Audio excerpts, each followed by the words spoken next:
Hello అందరికీ, నేనైతే ఈరోజు మన రాయలసీమ స్టైల్ పచ్చిని పప్పు వడలు చేస్తాను. ముందుగా అయితే ఒక గ్లాస్ పప్పు తీసుకొని ఒక 4 to 5 అవర్స్ అయితే సోక్ చేసి పెట్టుకున్నాను. ఇప్పుడైతే గ్రైండ్ చేస్తా ఉన్నాను. ఇందులోకి ఉప్పు, అలాగే ఒక 5 పచ్చిమిర్చి, అల్లం వెల్లుల్లి వేసి మిక్సీ పడతాను. కోర్సుగా గ్రైండ్ చేసుకున్నాను. సాఫ్ట్గా చేస్తే క్రిస్పీనెస్ పోతుంది అని చెప్పేసి ముందుగా కొంచెం పప్పు పక్కన పెట్టేసుకొని అందులోకి యాడ్ చేసేసాను మిక్సీ చేసింది. ఇప్పుడైతే కరివేపాకు, కొత్తిమీర, అలాగే ఒక పెద్ద ఉల్లిపాయ సన్నగా కట్ చేసుకొని బాగా యాడ్ చేసి మిక్స్ చేసేసాను. అండ్ అలాగే ఆయిల్ అయితే హీట్ చేస్తాను మీడియం ఫ్లేమ్లో పెట్టి. ఇప్పుడైతే ఒక కవర్ తీసుకొని వడలన్నీ చిన్న చిన్నగా వేసుకుంటూ ఉన్నాను.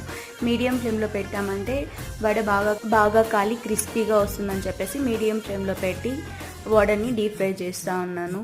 నాకైతే వడలు బాగా క్రిస్పీగా వచ్చాయి. మేమైతే మామూలుగా ఊర్లో ఉన్నప్పుడు చికెన్ లేదా మటన్ పులుసుతో తిన్నామంటే అసలు అదిరిపోతుంది కాంబినేషన్. మీరు కూడా ఇంట్లో ఒకసారి ట్రై చేయండి. ఈ వీడియో కనుక నచ్చితే సబ్స్క్రైబ్.